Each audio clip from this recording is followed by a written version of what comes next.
Elena Rybakina's quest towards a second Wimbledon championship is going to have to wait another year as she loses to Barbora Krejcikova in the semifinals. What's up, everybody? It's John Eric Paul. I continue my coverage of this year's Wimbledon championships. In today's video, we're looking at the semifinal between Elena Rybakina and Barbora Krejcikova. As you guys know, Rybakina fails to get the job done here in the semifinals. Her tournament ends after another impressive run really at Wimbledon, but very disappointing to see her drop out as she was definitely the favorite here in the semifinals to win this year's Wimbledon championship. Now, on the other hand, you have Barbora Krejcikova, who is a great player herself, the 2021 winner of the French Open, now going to be competing against Jasmine Paolini for this year's Wimbledon championship as she will look to win her second major title. But this video here today, guys, is really going to focus on Elena Rybakina and this disappointing finish here. Now, Rybakina, still a great grass court player. Her record all-time at Wimbledon, 19-3. So, obviously, a very great player, winning this tournament in 2022, making the quarterfinals last year, making the semifinals this year, but this time really leaving a lot of meat on the bones, in my personal opinion. This was set up perfectly for her to win this year's championship. She had a great draw. She was absolutely the favorite, and she was playing very well in this year's tournament. First off, she's probably the best server on the WTA Tour, arguably the best server on tour, but she was also the best server in this year's tournament, no questions asked. She led this tournament in aces, and she appeared to be rolling very early with that serve being so dominant and so strong. And then somewhere along the way, guys, her forehand just fails her as it just fell completely off the ropes. And when looking at this matchup here today, I thought it was kind of similar to when we saw Rybakina lose in the quarterfinals to Paolini, where just so many unforced errors, the forehand going wrong. And not that there was a lot of net points, but with Krejcikova being a very good doubles player, just like Paolini was, anytime that it involved something at the net, it went drastically against Rybakina.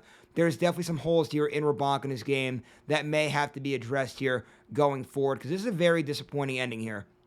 And just here's the thing I want to say just lastly to close up here.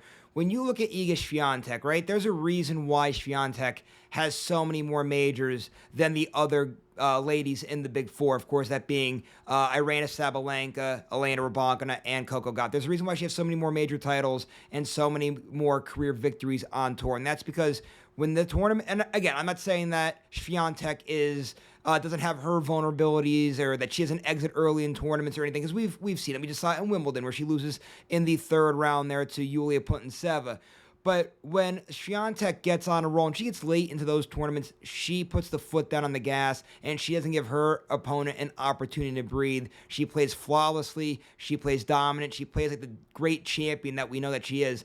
And those games could transfer over to this Sabalenka's, Rybakina's, and Gauff's of the world, but they do not capitalize on the opportunities the way that Swiatek does. I don't know if that's a mental thing. I don't know if it's something inside of the game, but if you're looking at Elena Rybakina right now, I think something has to be addressed. This was a very disappointing ending here for her. It was all set up for her to win her second Wimbledon championship, and I have all the respect in the world for Elena Rybakina. Amazing player. And listen, we saw the U.S. Open coming up. She's a good hardcourt player. That serve, that's going to be good on whatever surface it's going to be on. But Rybakina, way too talented of a player to only have one Grand Slam championship. And looking at this year as a whole, too, she has no WTA 1000 wins. I know she finished second a few times, but still, no WTA 1000 wins, and still looking for a major championship here in 2024. Still looking for her second major championship. She's way too talented of a player to have those sorts of numbers there. So we'll see. I might be a little harsh right here, guys. I'm not going to lie.